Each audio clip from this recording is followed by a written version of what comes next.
على طريق الكمال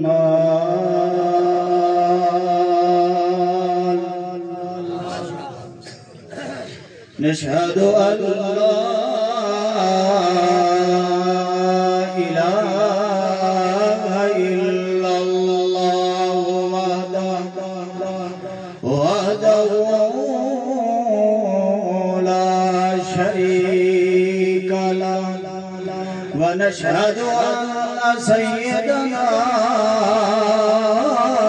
محمدا عبده ورسوله أما بعد فأعوذ بالله من الشيطان الرجيم بسم الله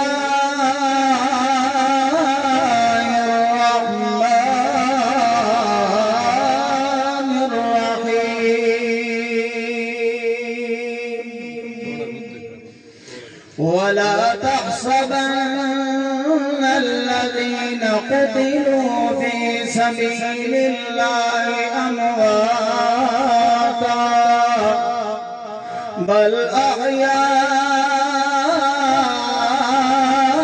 عند ربهم يرزقون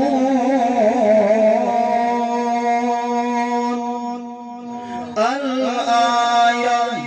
سبحان ربك رب العزة عما يصفون وسلام على المرسلين والحمد لله رب العالمين.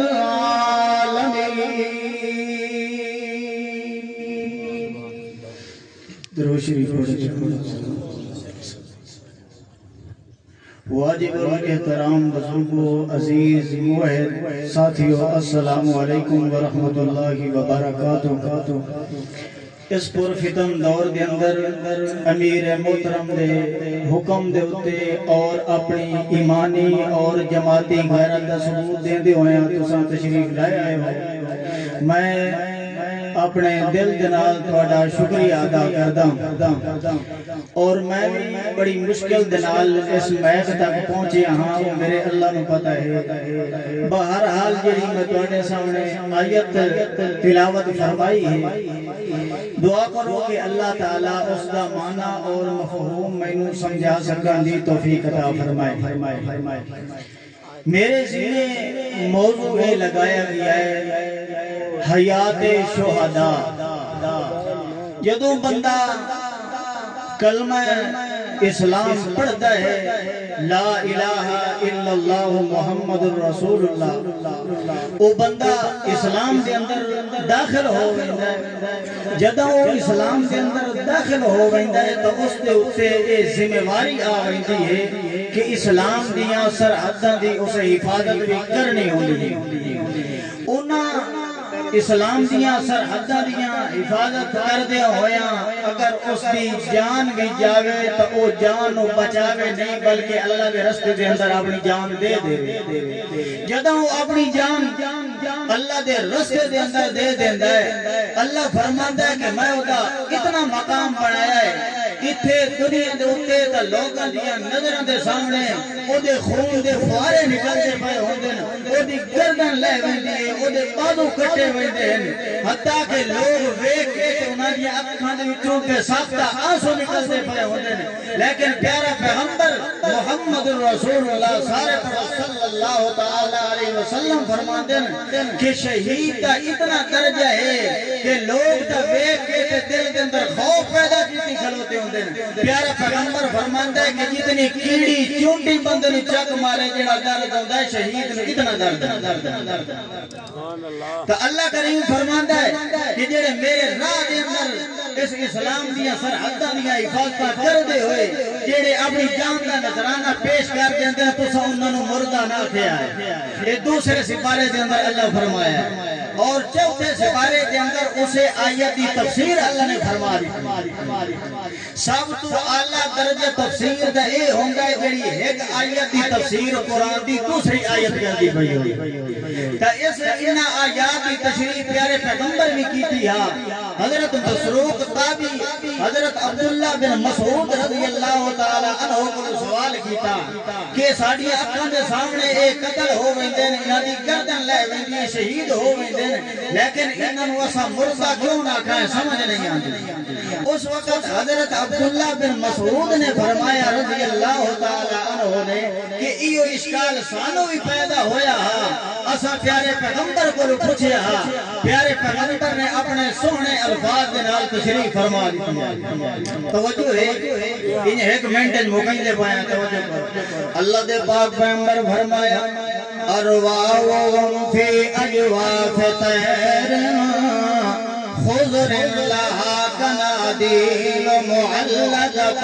بالعرش تسرع من الجنت حیث تشاءت اللہ دے پاک پیغمبر نے فرمایا ان شہیداں دیاں روحاں اللہ جنت دے اندر سبز رنگ دے پرندے جویں ہوندے نے ایو جے پوٹیاں دے اندر اللہ ان شہیداں دی روح نوں داخل فرما دیندا ہے او جنت دے اندر اللہ دے انعامات نعمتاں وی کھاندے پئے ہوندے نے تے جداں جگ ونجے نا جداں روز ونجے نا تے اللہ دے عرش تے تلے کندھیاں لٹکی ہوئیاں جنہاں دے اوتے آ کے وہ آرام تے سکون کریں دے حتیٰ کہ ایک مرتبہ اللہ نے شہیدہ کو پوچھیا کہ تانوں کسے چیز دی ضرورت ہے شہیدہ کہ اللہ ساری جنت سانو دے چھوڑی سانو کہیں شاید دی ضرورت کوئی نہیں جدہ ترائے مرتبہ اللہ نے انہاں دے کل پوچھیا ہے شہید سوچ کے آکھیں لگے یار ہور تک آشا نہیں اس وقت سننا شہیدہ نے آدھیا یا رب مرید ارترد ارواحنا فی اجسادنا حتی نقتل فی سبیلک مرتا اخرى اللہ جدہ ساڑھے اتے وفات آئی ہے جدہ مشرق تے قبر چٹا دنال سان لڑتے وجہ سے جدہ سونا دیا کرنا ودے لندے آسے جدہ علی سوالی آگے سانو بھی لگیے تے جلے تلوار سانو لگیے جڑی لذت سانو بولے آئیے او تیری جنت اے اتھے شہیدہ جنت دے اندر اے تمنا کیتی ہے لیکن اے انہوں دی تمنا پوری نہیں ہوئی اللہ فرماتا ہے کہ میرا قانون ہے کہ جڑا جنت دے اندر آ گیا جن قیامت تک او روح واپس ہٹ کے دنیا تے نہیں آ سکتا باقی جدہ بھی کوئی بندہ جنت دے اندر داخل ہوندا ہے تب کوئی بھی تمنا نہیں کرندا کہ میں ہٹ کے دنیا دے اتے جاواں صرف شہید ہے جڑا تمنا کرندا کہ ہٹ کے دنیا دے اتے جاواں دعا کرو اللہ تعالی ان الفاظ تے عمل کرن دی توفیق عطا فرمائے وما علینا الا البلاغ المبین